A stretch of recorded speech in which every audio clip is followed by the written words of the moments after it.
The Bengals drive about to get going. That last touchdown has made this really tight. They're clinging now to this slim lead. Second half, they only have a field goal. This offense needs to kick it into gear. And right now, I'm looking directly at the field general, at the quarterback. Because to me, he's got to take over right now.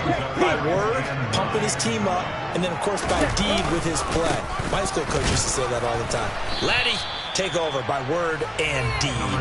And deed means action. Exactly. A yard in the wrong direction makes third down tougher. Third down and 9. Now, obviously, that's some good work there defensively, being able to stop them and bringing up a key third down.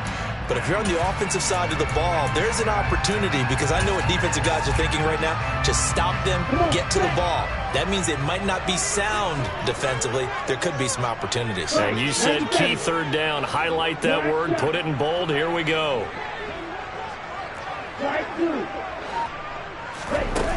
On play action, they'll throw. Got a man. It's Chase. He completes it. And out across midfield down to the 45. He got 29 yards that time. And that certainly appears to be a critical conversion right there, because not only do they keep the drive going, they take valuable time off the clock as well. They have to feel really good about that last completion.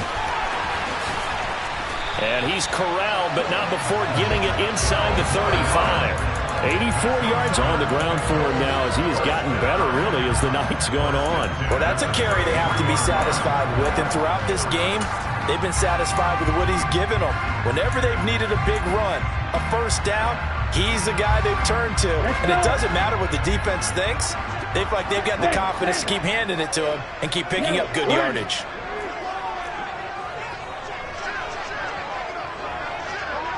Strike. Check. Strike. They'll bring a receiver in motion left. Right back to him on first down. Taken down at the 30. Well, the objective there, yes, the positive gain, that's nice, but work some clock. Yeah, you're exactly right, but the problem for them is still within a possession, so they can't just sit on it running the ball. They'll have to find a way to throw it effectively as well. If nothing else, they've already taken a couple minutes off the clock here already as they come up second down. Fourth quarter, down to the final 2 minutes, and we've got a one-score game. So the Bengals in possession of the football here as we get you reset. They've got a second down now as they search for a way to get this one to the finish line. They'll try and run some clock here as they keep it on the ground. Might have gotten this one down to the 28, and that's all.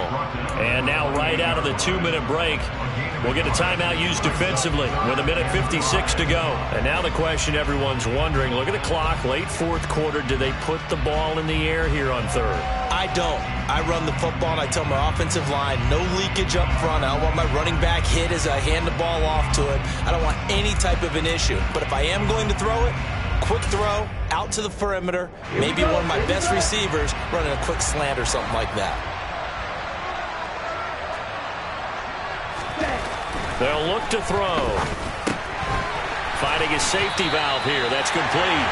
And he is going to have a Bengals first down. They needed 5 there on third down. He winds up getting 7.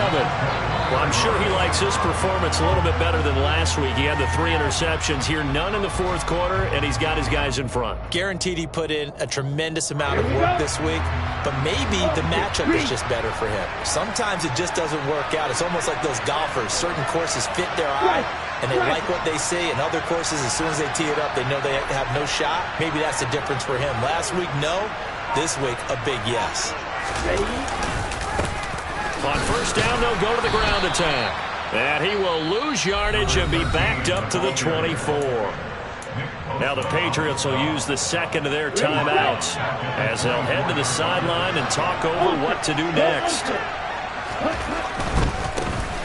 And they'll keep leaning on the running game, back to the ground. And again, the run defense stout this time. He maybe gets back to the line of scrimmage, but no more. Call it no gain there, and now they're looking at a 3rd and 13.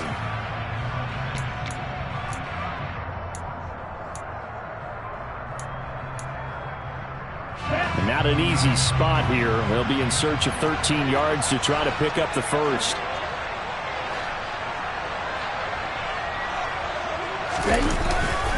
back to throw. That's going to be caught. Touchdown, Bengals. 25 yards for the touchdown. And the Bengals look like they're going to get back in the win column as they extend their lead here this fourth quarter. Well, that was absolutely ideal for them, wasn't it? Trying to salt this game away. I think one of my kids just graduated in the amount of time they had the football. That was absolutely impressive. Everybody wants those salt-away-the-game drives. What makes them successful? Well, when you're able to mix run-pass, when you're able to control the football and stay ahead of the chains, I'm using every cliche I know, but that's how you get it done because you're not taking negative plays, and that way you're able to run what you want to run when you get a chance to call it. Well, he thought about coming out, but instead he does go down to a knee. And they'll bring the football out to the 25. The Pats at the line, ready to go. So remember, Charles, last time they were out here, they scored, but they just saw the opposition score, and they're trailing right now, so they're trying to keep pace here. They need a touchdown drive. Well, if you're a fan of offense, you're loving this, but if you're a fan of defense, this is tough to watch, and it's also tough to keep that up when you just watch your opponent march down the field on a scoring drive that lasts into double-digit snaps. You need to score here not just to follow the momentum from your last drive, but put the onus back on your opponent. And that's what they're doing right now, swapping that onus back and forth. Another throw on second down, and this one incomplete as well. Back-to-back incompletions, but we know this is definitely four-down territory. Time not on their side.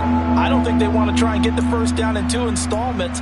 I think they got to go and get it right here, right now. Now they face a 3rd and 10 after back-to-back incompletions.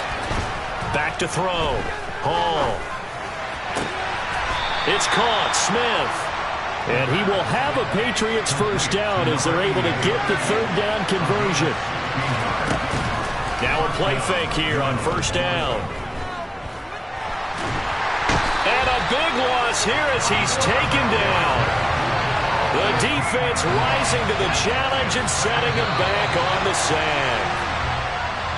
A higher scoring game, Charles, than we typically see in the National Football League, but fun to watch these offenses. They were really clicking. It seemed like everything that they dialed up worked. Yeah, it certainly was fun to watch from our perspective. I'd like to be those defensive coaches, though. That wasn't a blast for them at all. And let's face it, they all game plan, they all scout, they all think they're prepared. But executing and stopping teams, that's another matter entirely. So for the Bengals, it's an important win in terms of staying in the postseason race as they move to 6-4. And they will hit the road next week to take on the Kansas City Chiefs. Meanwhile, for New England, they'll lose an important one here as that drops them to 5-4 on the season. And they will be at home next week to take on.